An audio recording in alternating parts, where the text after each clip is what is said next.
What would make this an extraordinary conversation for you today? Just going over some LSAT basics right now. The most important to me is reading comprehension as of right now. But I'm taking this test on this upcoming Monday, so I've been steadily improving. Khan Academy has been a good help to that. And I've been receiving your emails ever since I started over the summer. So yeah, thank you for that, by the way. Yeah, of course. What are some of your biggest reading comprehension struggles right now? So at first it was the time, but right now it's mostly social science passages and law passages. By the fourth passages, my brain just kind of seems kind of drained. And then, so the time limit, I used to not be able to get even to the last like reading comp section, but now it's like the last couple questions that I'm rushing through. Okay, well, it's great that you've had some improvement already. What is your current reading comprehension approach like? So I just start off by reading. I just read the whole thing through, and you can't really annotate on the new online version. So I'm just highlighting like keywords, and then kind of just trying to figure out the viewpoints of each paragraph, and then trying to find the main conclusion. Sure. Well. So yeah. The approach seems to be working for you on the natural science, but why do you think it's not working for you on the other types? I feel like for law, there's the abstract language, just a bunch of maybe words that I don't fully understand. And it just even that little time going back in the paragraph just to read like the context around it so I understand the word. That's what I think that little time adds on to a bunch of time. And that's maybe why I can't finish on time. Yeah, sure. Well, yeah. I don't want to give you a totally radical approach because you're taking the exam in a week from now. So Yeah. I don't want to recommend anything too big in terms of an overhaul, but I will give you a little bit of advice on reading comp just to engage a little bit more and extract those viewpoints. Thank you. Cool. And the idea is really to try and caricature or exaggerate the different viewpoints in the passage. So if it's old versus new or incomplete versus relatively more complete, or of course simply right versus wrong. Yeah. If you can attach some sort of exaggeration to each side just to give yourself a better handle on them, then I think it could be a little bit more relatable. As for the abstract language, one drill you might use would be to simply look up definitions for every word you don't understand.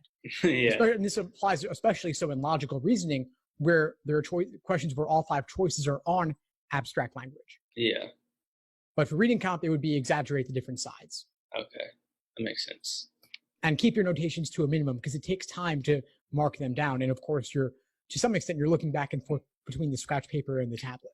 And so for main point questions, or not on logical reasoning, but on the reading comp, I know typically they're either at like the beginning or end of the first paragraph, or maybe the last sentence of the last paragraph. But is there any like tips or how to locate the main conclusion in reading comprehension? Well, it's where the author is expressing their opinion a lot of the time. So any words that are prescriptive in nature, like giving a value judgment, then like something should be the case, then that's likely to be the author expressing their opinion, especially if there's a viewpoint where you can't ascribe it to any group or individual. Yeah. Okay, cool. Thank you. Sure. What else is going on for you? So for the analytical reasoning or logic games, I started rushing through it, trying to get through the diagram as fast as I can. And then that left me with some struggles later on. So, I mean, I should have took this advice a long time ago, but I started like using the diagram, taking as much time as I need on the diagram first. And then I scored like a 20 out of 23 on my last like practice test on this section. So like it increased tremendously. So is there any other tips you would think based on like diagramming, or if there's a question you get stuck on, would you recommend like skipping it or skipping a whole, say you're better at mixed setups than you are just like normal grouping? Would you recommend finding that specific game in the, as you're going through the questions, or just go in order through the 4? Well, what's your goal score? My goal score is to break 160. Okay. Then you're probably going to want to do all 4 logic games. And if you're going to do all 4, especially, I mean, you scored 20 out of 23. That tells me you have a lot of aptitude for the game section. Yes. And that you should certainly be doing all 4. Okay. So should I start with, you said my strongest one is ordering. Should I go through the 4 and find the ordering first and start with that? Or do you think I should just keep it in the same order as they're given? I want you to do all 4 games. And that means don't waste time choosing the order in which to do them. Just do them in the order given. There is a general order of difficulty to some extent on games. And so it makes sense to do them in order anyway. Okay. So I would just want you to do all 4. And if you get stuck on one particular question within a game, I wouldn't want you to get bogged down in it. I would want you to, at a certain point, just skip it. And one thing you could do a lot of times is if there's a problem that gives you trouble, like let's say it's likely to be a global general question, save that to be the last one you do in the game, because your previous diagrams may make it easier to solve that question in the end. Okay, makes sense. So make use of all those hypotheticals that you're drawing. Okay. So now on to logical reasoning. I've heard different strategy approaches to it. Obviously, like difficulty increases as you get onto the later questions. So at the beginning, or say you get to like question 10, you're having struggles with it, kind of what I asked about analytical reasoning. Would you recommend just start or flagging it and then moving on to the next question and coming back to that question at the end? Yeah, totally fine. Totally fine. There is that general order of difficulty, but around question 9 or 10, you'll start to hit some tough ones. And so, yeah, flag them, come back to them at the end. Everything's worth the same. So there's no reason to get bogged down in one question. Mm-hmm. And so for numbers, say like 1 through 10, would you recommend that's kind of more of like the intuitive question. So you think using your intuition is your best approach to those? Yeah. Trust your gut on those. I do still want you to go through all 5 choices, but trust your gut on those. They are as straightforward as they seem. And if you need to flag some later in the section, totally fine. Because for some reason, like it used to be the later questions I was missing. Now it's the beginning questions I'm missing. So I'm like, I don't know if I'm thinking too much, like thinking too hard about it or what. But like in the last practice test, I think I missed like 3 of the first 12. And then out of like the last like 8 or something, I got all of them. So it was just kind of interesting to me. Yeah, you're probably overthinking them. I mean, they are as straightforward as they seem. There's not a whole lot of tricks in those first 10. Okay. Cool. So off of LSAT, so obviously I'm in the application process stuff right now. So how would you recommend, because obviously I haven't gotten a score back or anything yet, but I'm looking to apply to schools with just in mind, like foreshadowing what I believe I'm gonna get on the test. So do you believe I should determine what schools to apply to based on my score, or just continue on with the process and like just apply anyways, even if I'm not meeting like their median LSAT range or anything like that? You don't have a whole lot to lose other than the application fee, especially since applications are to a large extent standardized. I mean, you're doing the same personal statement anyway, you're getting the same letters of rec anyway, just really the application fees associated. Okay. So I would work on getting everything together. Then once you get your score back, that may lead you to adjust up or down depending on what the numbers turn out to be. But overall, you want to apply to as many schools as you reasonably can, because that way, if you get multiple acceptances, then you could potentially play them off each other for scholarship money. And what's your opinion on, say you get into a top 50 school or whatever, but they're not offering you that much money opposed to a 50 to 100 school where they're offering you the most money, but they're not as, I guess, you know what I'm trying to say, like yeah, totally. Prestigious. Yeah, no, that's fair. I mean, prestige does matter to a certain extent when it comes to employment opportunities afterwards.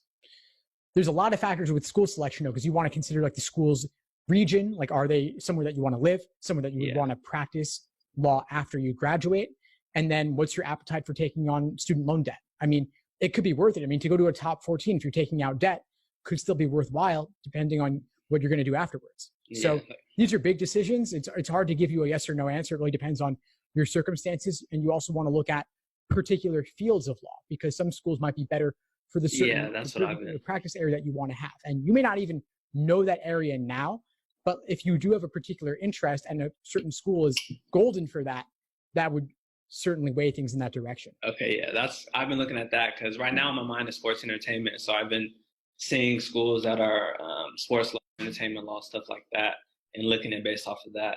So that helps. I would also look at the school's employment reports. Like they've published outcomes for their graduates on how many got jobs afterwards. And so a school at the lower end that offered you a full ride, if no other graduates are getting jobs, that still might not be a good place to go. Yeah. Bar pass rates too. Yeah, that's another very important thing as well. And so overall, a higher ranked school is better. And you could take out loans to get it paid off afterwards, depending. Okay. It's up to you, though. It's a big decision. There's no easy answers on that. Yeah. Did you attend law school yourself, or you just kind of adapted the coaching role? It's funny. I was going to go to law school, but this LSAT thing really took off for me, so I've been doing it ever since. What's your this is kind of a little off topic. What's your opinion, like LSAT based, kind of standardized testing based? I've just done a lot of research and stuff on the LSAT, specifically standardized testing, stuff like that. So do you believe it truly is a helpful reason in determining if you should be the one admitted to that school or not? Or do you feel like schools should take a kind of different approach or different priority rankings from like LSAT, GPA, or to more like your leadership qualities, then maybe GPA or like LSAT, etc.? It's a really tough question because it's kind of like what Winston Churchill said, like democracy is the worst form of government except for all the others. Like you don't want to confuse the LSAT as being like a perfect predictor of everything. Yeah. It does have a strong correlation with first year law school grades, but that's about it. Then you mentioned leadership. I mean, yeah, that's great, but how do you measure leadership? You would put it in a standardized test, then people would try to game that too. Yeah. The problem with GPAs is that there's grade inflation and different colleges weigh things differently.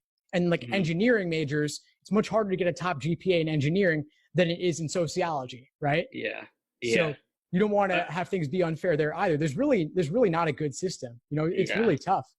But yeah, because I can see the unfair in the LSAT. Say you're not able to pay for the resources that someone else is able to pay for, like coaching and stuff. So, but like you said, I can see where there's not there's obviously not going to be a perfect system, but there's improvements in everything. So yeah, they could definitely improve things, and I think obviously the more holistic, the better. If the schools can hire enough admissions staff to thoroughly evaluate the resumes and the personal statements, that would be great. But then there's all sorts of problems with assigning numbers to that because they're always going to assign numbers to things. And that's where bias comes in. At least the LSAT, there is an objective right and wrong answer. I think they just got to basically make more free resources available for everybody to even the playing field. I think that would be the way to do it. Like give people better prep. Cool. Understand that. Appreciate that. Sure. Anything else I could help you with today? Maybe resume recommendation. I know each school kind of has different layouts of how long the resume should be or such like that. So I guess that's the questions pertaining to each school, but just any common general recommendations on resume, like how much like experience should you have on there, how much like work experience or just school things that you did, or just anything you think that would pertain to yourself as a law student. Sure. Yeah. So your law school admissions resume should be academic in nature, meaning that you're putting your school up top and you're making it a little bit more detailed than you would for a work resume. Okay. But you also want to limit it to one page. Okay. And not playing with the margins too much on that, but really like, unless you had something astronomically special, like that warranted making it beyond one page, I would keep it to one page. Everyone wants to be detailed and include everything, but you have to make some tough choices. Yeah. More is not always better. Correct. Yeah. And then you want to also make sure that your personal statement is not just a laundry list of your resume, but really focuses deep on one or two things. Okay. Cool. Well, I think that is all I had questions for as of now. And then email, you're still available over email and such to get in touch with if I had any further questions. Yeah, feel free to reach out if you need anything at all. But before we sign off, Isaiah, what would you say is the biggest insight you got from our call today? I think the biggest insight I got was probably on the reading comprehension section, because that's the one I'm struggling with the most. I had the viewpoints and stuff down, but the exaggeration and as well as the conclusion part about what it's the author's opinion. It's weird because I learned all these basics like kind of way back when. And so I was telling someone the other day, kind of got to start reviewing the basics again, just because we tend to forget once we get caught up in just trying to find certain things. So just hearing that again it's a good refresher for sure. Great. Well, please keep in touch and let me know if I can help in any ways you move forward. Cool. Thank you. Thanks for tuning into the show. Please subscribe if you haven't done so already to be notified of new episodes as I release them. And feel free to reach out if you need anything at all as you move forward with your prep. I'm happy to help however I can. In the meantime, I'll wish you all the best and take care.